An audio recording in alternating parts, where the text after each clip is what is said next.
The needle froze in Lila's hand, her breath catching as the man across the counter smiled.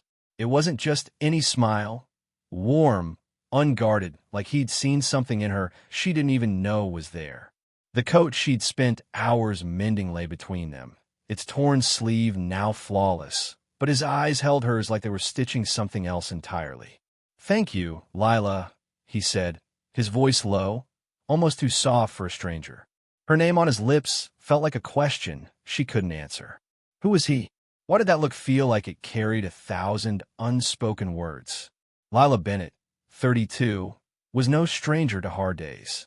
Her tiny seamstress shop in Willow Creek, a sleepy town tucked between Ohio's rolling hills, was her lifeline. The faded sign above the door read Bennett's Stitches, a name her grandmother had chosen decades ago. Lila had inherited it along with a mountain of debt and a stubborn determination to keep it afloat. Her daughter, Mia, 7 years old and all freckles and questions, was the reason she got up every morning, even when the bills piled higher than the fabric bolts on her shelves. The shop smelled of old cotton and lavender, a scent that clung to Lila's clothes like a second skin. She worked late most nights, her fingers calloused from years of threading needles, her heart calloused from years of being alone. That morning it started like any other. Mia had spilled cereal on the kitchen floor, giggling as Lila swept it up, promising pancakes for dinner if she made it to school on time. The bell above the shop door jingled just after noon, and in walked a man who didn't belong. He was tall, broad-shouldered, with dark hair that fell just shy of neat. His coat, expensive, tailored navy wool, was torn at the sleeve, a jagged registry, a jagged rip that looked like it had fought a losing battle with a thorn bush. He carried himself with a quiet confidence, but his eyes were tired, shadowed, like he was carrying something heavier than that coat. "I need this fixed by tomorrow," he said, setting the coat on the counter. His voice was clipped, businesslike but not rude. "Can you do it?" Lila nodded, jotting down his name, Ethan Carter, and a phone number on her notepad. "Should be fine." Rush jobs cost extra, though. She kept her tone professional, though his presence unsettled her. Men like him didn't come to places like Willow Creek. He looked like he belonged in a city penthouse, not her cramped shop with its flickering fluorescent lights. "Money's no issue," he said, and she believed him. The watch on his wrist probably cost more than her rent for a year. She quoted him a price, and he didn't flinch, just nodded. That's when he smiled, right after she handed him the receipt. It was fleeting, almost accidental, but it hit her like a gust of wind, stirring something she hadn't felt in years. She shook it off, blaming the long hours and lack of coffee. Lila's life hadn't always been this small. She'd grown up in Willow Creek, dreaming of fashion school in New York, sketching dresses and notebooks while her friends planned prom dates. But then came Mia's father, a charming drifter who promised forever and left after 6 months. Lila was 25 when Mia was born, and every plan she'd had unraveled like a cheap seam. She didn't regret Mia. Never. But the weight of raising her alone, of keeping the shop alive, had built walls around her heart. Men, especially ones with money and charm, were trouble she didn't need. By the time Ethan returned the next day, Lila had his coat ready, the stitches so fine they were nearly invisible. She prided herself on her work, even if most of her customers never noticed the care she put in. Ethan did. He ran his fingers over the sleeve, nodded approvingly, and then looked at her again. That smile came back, softer this time, like he was seeing her, not just the seamstress. "You're good at this," he said. "Really good." She shrugged, heat creeping up her neck. "It's just a coat." "It's more than that," he said, and before she could ask what he meant, he was gone, the bell jingling behind him. Life went on. Mia came home with a drawing of a rainbow she'd made at school, and Lila pinned it to the shop's corkboard, right next to the overdue electric bill. She worked through the evening, hemming a wedding dress for a local bride, her hands steady but her mind wandering to that smile. Why had it stuck with her? She didn't have time for daydreams, not with Mia's school fees due and the shop's ancient sewing machine acting up again. A week later, the bell jingled, and there he was, Ethan Carter, holding a paper bag from the diner down the street. "Thought you might be hungry," he said, setting it on the counter. Inside was a turkey sandwich, a pickle, and a slice of pecan pie. Her favorite. She froze, unsure if she should be flattered or suspicious. "How do you know I like pecan pie?" she asked, narrowing her eyes. "Lucky guess," he said, but his grin said he'd done his homework. Maybe he'd asked around town. Willow Creek was small. People talked. She didn't know whether to feel invaded or something else. "Thanks," she said, cautious. "But I'm not big on surprises." "Noted," he said, and there was that smile again, like he was testing her walls. He didn't linger, just tipped his head and left. She ate the pie alone, savoring the sweet, nutty bite, wondering what game he was playing. Ethan Carter wasn't a stranger to Willow Creek, though he acted like one. He'd grown up there, back when his family was just another working-class clan, before his tech startup took off and made him a name in Chicago's business world. He'd come back to settle his late father's estate, a task he'd been avoiding for months. The house on Maple Street was full of memories he didn't want. His father's drinking, his mother's quiet endurance. Ethan was 35 now, wealthy beyond his younger self's dreams, but the money hadn't filled the hollow left by a broken engagement 2 years prior. His fiancée, Claire, had walked away, leaving him with a ring he couldn't bear to sell and a heart he didn't trust anymore. He hadn't expected Lila. Her shop was a last-minute stop, a practical errand, but something about her, maybe the way her hands moved with such care, or the defiance in her eyes despite the exhaustion, made him pause. He'd smiled without meaning to, and now he couldn't stop thinking about her. He'd asked around at the diner, learned she was a single mom, stubborn as hell, and loved pecan pie. It was a small gesture, that lunch, but he'd wanted to see her again, to see if that spark he'd felt was real. Lila's days blurred together, sewing, picking up Mia, dodging calls from the bank. But Ethan kept showing up. A week later, he brought in a pair of slacks needing a hem, then a jacket with a loose button. Each time, he lingered just long enough to make her pulse jump, dropping small kindnesses like they were nothing. A coffee from the corner shop, a joke about the town's annual corn festival that made her laugh despite herself. She didn't trust it. Men like him didn't stick around, not for women like her. One evening, as she locked up the shop, she found a note tucked under the door. "Dinner at Rosie's Diner, Friday at 7? Ethan." Her stomach flipped. She hadn't been on a date in years. Mia needed her, the shop needed her, and her heart, well, it didn't need another crack. But she kept the note, folding it into her pocket like a secret. Friday came, and Lila stood in front of her mirror, wrestling with her nerves.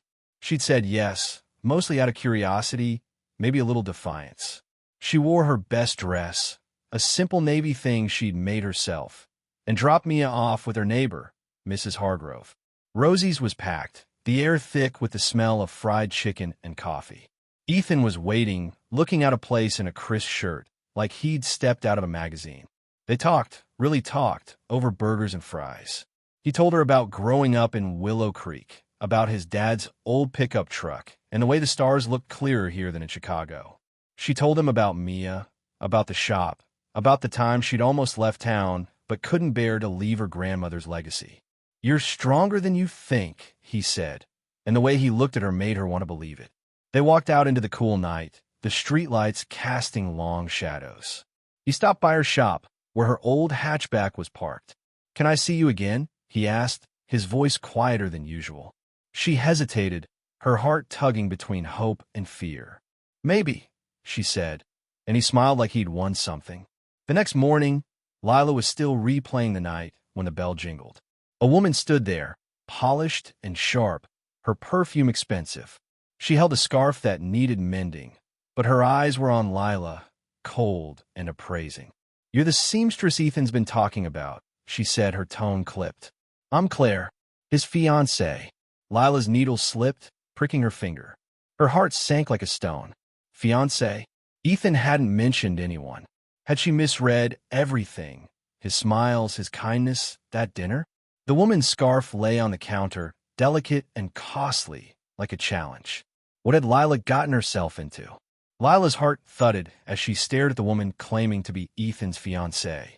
Claire's scarf lay on the counter, its silk threads gleaming under the shop's dim lights, but it felt like a snake coiled between them. Lila's fingers stung from the needle prick, a sharp reminder of how quickly hope could unravel. She forced her voice steady. "Fiancé," she said, setting the needle down. Ethan didn't mention that. Claire's smile was thin, like she'd practiced it in a mirror. He wouldn't. Ethan's sentimental, likes to keep things tidy, even when they're not. She leaned closer, her voice dropping. "I'm sure you're nice, but don't get too comfortable. He always comes back to me." Lila's stomach twisted, but she held Claire's gaze. Years of raising Mia alone, of stitching together a life from scraps, had taught her not to flinch. "I'm just fixing his clothes," she said coolly. "If you've got something to say, take it up with him."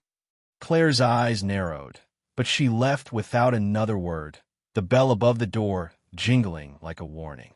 Lila spent the rest of the day in a fog, her hands moving through alterations on autopilot. Ethan's smile, the one that had started all this, now felt like a trap. Had she been foolish, letting herself believe in a man like him? She thought of Mia, giggling over pancakes, and the weight of her responsibility snapped her back. She didn't have time for games, especially not with a man who might already belong to someone else. That evening, Lila picked up Mia from school, her daughter's chatter about a science project filling the car. "Can we get ice cream, Mama?" Mia asked, her brown eyes wide.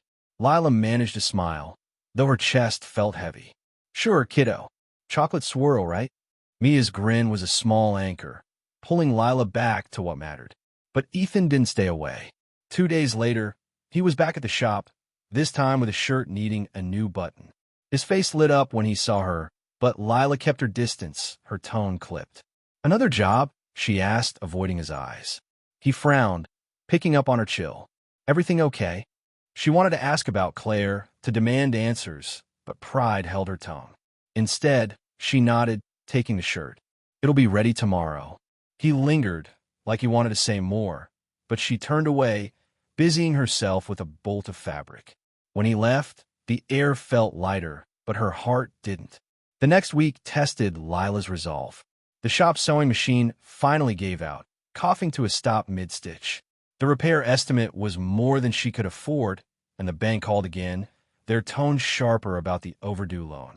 Mia's school sent a notice about unpaid fees, and Lila spent a sleepless night crunching numbers, her dreams of keeping the shop alive fraying at the edges. She couldn't fail Mia, not when her daughter believed in her like she was a superhero. Ethan showed up again, this time with no excuse. No torn coat, no loose button. He leaned against the counter, his usual confidence softened by something like nervousness. "I heard about the machine," he said. "Small town, word travels. Can I help?" Lila bristled. She didn't need pity, especially not from him. "I'm fine," she said, sharper than she meant. "I don't take handouts." "It's not a handout," he said, his voice gentle but firm. "It's an investment. You're good at what you do, Lila. This shop deserves to stay open." She wanted to believe he meant it, but Claire's words echoed in her head. "Why do you care?" she asked, crossing her arms. "You've got your life, your fiancé. Why mess with mine?" Ethan's face froze, his eyes widening. "Fiancé? Lila, I'm not engaged. I haven't been for years." Her pulse quickened, but she didn't back down. "Then who's Claire? She came in here, acting like she owns you." Ethan's jaw tightened, and for a moment, he looked like the weight of the world had settled on his shoulders. He sank into the chair by the counter, rubbing a hand over his face. "Claire's my ex," he said quietly. "We were engaged 2 years ago. She left me when my company hit a rough patch, said she didn't sign up for struggle. I haven't seen her since, but she's been calling lately, trying to reconnect. I didn't know she came here." Lila's walls wavered, but she held firm. "She seemed pretty sure you'd go back to her." "She's wrong," he said, his voice raw. "I'm not that guy anymore. I came back to Willow Creek to close a chapter, not reopen one." He looked at her, his eyes searching. "I'm here because of you, Lila, not her." The air between them felt charged, like the moment before a storm. Lila wanted to believe him, but trust was a thread she'd learned not to pull. "I've got enough to deal with," she said finally. "I can't afford to get this wrong." He nodded, standing. "I get it, but I'm not going anywhere. Not unless you tell me to." The days that followed were a blur of small battles. Lila borrowed, an old machine from Mrs. Hargrove, her neighbor, to keep the shop running.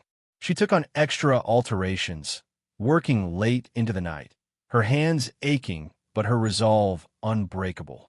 Ethan didn't push, but he showed up in quiet ways, dropping off coffee, fixing a wobbly shelf in the shop, even bringing Mia a sketchbook when he overheard Lila mention her daughter's love for drawing. Each gesture chipped away at Lila's defenses, but she kept him at arm's length, afraid of what letting him in might cost.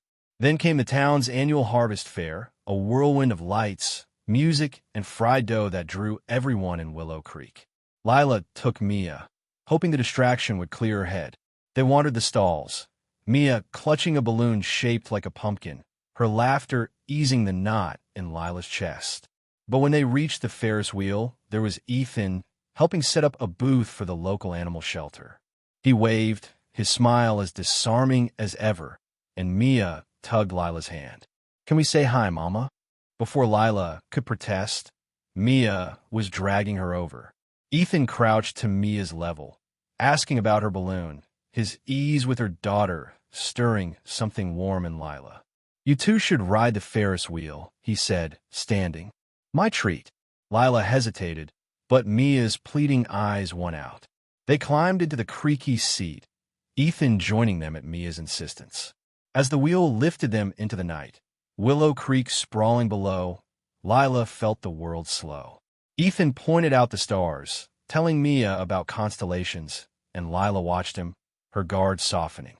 At the top, the wheel paused, and for a moment, it was just them, the air cool and the silence full of possibility. "You're good with her," Lila said softly, almost to herself. "She's easy to like," Ethan replied, his eyes on Lila. "Like her mom." Her cheeks warmed, but before she could respond, a shout broke the moment. Below, the fair's main stage was in chaos. A local band's equipment had failed, and the crowd was growing restless. Ethan's face tightened. He'd been helping organize the event, a favor to the town. "I need to fix this," he said, apologetic. "Stay here, okay?" He was gone before she could answer, leaving Lila and Mia to finish the ride. But as they stepped off, Lila saw the crowd swelling, voices rising. Ethan was at the stage, trying to calm things, but a man, drunk loud, shoved him, yelling about the delay. Ethan stumbled, his face pale, and Lila's heart lurched. She'd seen that look before. In her own mirror, someone on the edge, carrying too much. Without thinking, she handed Mia to Mrs. Hargrove, who was nearby, and pushed through the crowd. Ethan was trying to reason with the man, but his hands were shaking, his voice unsteady. Lila stepped in front of him, her voice sharp. "Back off," she told the drunk, her small frame brimming with fire. "He's doing his best." The man blinked, startled, and the crowd's attention shifted. Lila didn't back down, her eyes fierce, and the man muttered something before stumbling away. Ethan exhaled, his shoulders slumping. "You didn't have to do that," he said, but his voice was thick with gratitude. "Someone had to," she replied, her own hands trembling now. She saw it then, the crack in his polished exterior, the vulnerability he'd been hiding. He wasn't just a millionaire with a charming smile. He was a man carrying wounds, just like her. They stood there, the fair's lights flickering around them, the noise fading into the background. Ethan reached for her hand, his touch tentative. "Lila," but before he could finish, a firecracker popped nearby, and Mia's voice called out, "Mama." Lila pulled away, her heart racing, torn between the pull of Ethan's touch and the life she'd built alone. What was she risking if she let him in? And what was she risking if she didn't? Part 3. The Seamstress and the Smile. Lila's hand still tingled where Ethan had touched it, the warmth of his fingers lingering like a promise she wasn't sure she could trust. Mia's voice had pulled her back to reality, her daughter's small hand tugging her away from the fair's chaos and Ethan's unfinished words. As she walked Mia home under the glow of Willow Creek's streetlights, Lila's mind churned. Ethan wasn't who she'd thought. Not just a wealthy stranger with a charming smile, but a man with scars, like her. Yet the weight of Claire's visit and her own fears held her back. What if she let him in, only to watch him walk away like Mia's father had? The days after the harvest fair were quiet, too quiet. Ethan didn't come by the shop, and Lila told herself it was for the best. She threw herself into work, repairing the borrowed sewing machine with duct tape and stubbornness, stitching from dresses and curtains until her eyes burned. Mia noticed the shift, her chatter quieter, her questions sharper. "Is Mr. Ethan coming back, Mama?" she asked one night over dinner, her fork poking at mashed potatoes. Lila forced a smile. "Don't know, kiddo. We're okay, just us." But the words fell hollow. She missed his coffee runs, his easy laugh, the way he made her feel seen. Still, she'd survived alone before. She could do it again. Life in Willow Creek marched on. The shop's bills loomed, but Lila landed a big order. Uniforms for the local diner. That eased the pressure. She worked late, the hum of the machine a steady comfort. One evening, as she locked up, she found a package at the door. Inside was a new sewing machine, sleek and modern, with a note. "No strings, just stitches. You deserve this, Ethan." Her chest tightened, a mix of gratitude and frustration. Why couldn't he just leave her alone? And why did she hope he wouldn't? She didn't call him. Instead, she set up the machine, its smooth hum a stark contrast to her old one's clatter. It felt like a betrayal, accepting his help, but she thought of Mia's school fees and swallowed her pride. The next day, she texted him a simple thank you. His reply came fast. "Can we talk? Coffee at Rosie's tomorrow?" She stared at the screen, her thumb hovering, then typed OK. Rosie's diner was quieter than usual, the morning rush gone. Ethan was already there, in a corner booth, his hands wrapped around a mug like it was an anchor. He looked tired, his usual polish frayed at the edges. Lila slid into the seat across from him, her own coffee a shield. "The machine," she started, her voice steady. "It's too much. I don't know how to repay you." "You don't have to," he said, his eyes meeting hers. "I didn't do it to buy you, Lila. I did it because I see you. You're fighting for your kid, your shop, your life. I know what that's like." She frowned, skeptical. You? You got money, a company. What do you know about fighting?" He leaned back, a shadow crossing his face. "More than you think. My dad was a mess, drank too much, left us with nothing but debt. I built everything from scratch, and when Claire left, she took more than just a ring. She took my trust in people. Coming back here, to Willow Creek, was supposed to be a clean break. Then I met you." Lila's throat tightened. His words echoed her own fears, her own losses. "I'm not her," she said quietly, "but I've got my own baggage. Mia's my world, and I can't risk her heart, or mine, on someone who might not stay. I'm not going anywhere," he said, his voice firm but soft. "But I get it. You need time. I'll wait." She wanted to argue, to push him away, but the sincerity in his eyes stopped her. They finished their coffee in silence, the weight of possibility settling between them. When they parted, he didn't push for more, just gave her that smile, the one that started it all, and said, "I'm here, Lila, whenever you're ready." Weeks passed, and winter crept into Willow Creek, dusting the streets with snow. Lila kept busy, the new machine a quiet gift that let her take on more work. Ethan stayed true to his word, giving her space but not disappearing. He'd stop by with hot cocoa for Mia, help shovel the shop's walkway after a storm, or leave a note with a bad joke that made Lila snort despite herself. Each gesture was a thread, weaving a connection she couldn't ignore. But trust was hard. Lila's heart had been broken before, and Mia's father had left scars that ached in the cold. She watched Ethan, waiting for the moment he'd prove her right, that he'd leave like everyone else. Instead, he showed up, again and again. One snowy evening, the shop's power flickered out, leaving Lila and Mia in the dark, huddled under a blanket. She called the electric company, but the bill was overdue again. Panic clawed at her, the weight of failing Mia crushing. She didn't know who else to call, so she dialed Ethan. He was there in 20 minutes, a toolbox in one hand, a lantern in the other. "Generators acting up," he said, tinkering with the shop's ancient wiring. "I'll get it running for tonight." Mia watched him, wide-eyed, as he worked. "You're like a superhero," she said, and Ethan laughed, ruffling her hair. "Just a guy who's handy with a wrench," he said, but his eyes flicked to Lila, soft and steady. By midnight, the lights were back, and Mia was asleep on the shop's couch, wrapped in Lila's jacket. Ethan sat with Lila at the counter, the lantern casting shadows across their faces. "I was scared tonight," she admitted, her voice barely above a whisper. "Not just about the power. About everything. I'm not used to help." "I know," he said, his hand close to hers but not touching. "But you don't have to do it alone. Not anymore." She looked at him, really looked, and saw the man behind the smile. Not the millionaire, not the ex with a past, but Ethan, who'd chosen to stay. Her walls cracked, just a little, and she let her hand rest against his. It wasn't a promise, not yet, but it was a start. Spring came slowly, melting the snow and bringing new life to Willow Creek. Lila's shop thrived, the diner uniforms leading to more orders, enough to pay down the loan. Ethan was a constant now, not pushing but present, helping Mia with her science fair project, sharing quiet dinners at Lila's small apartment. They talked about the future, tentative and real. He told her about his plans to stay in Willow Creek, to build something beyond his company. She told him about her dreams, the ones she'd buried, designing clothes, not just mending them. One evening, as they walked through the town square, Mia skipping ahead, Ethan stopped. "Lila," he said, his voice low, "I don't know what this is yet, but I want it. You, Mia, this town. I'm all in if you are." Her heart raced.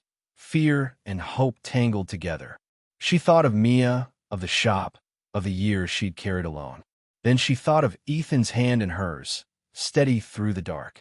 "I'm not all in," she said, honest. "Not yet, but I'm here, and I want to try." He smiled, that same smile that had stopped her needle months ago, and it felt like home. They walked on, Mia calling them to catch up, the future uncertain but bright with possibility.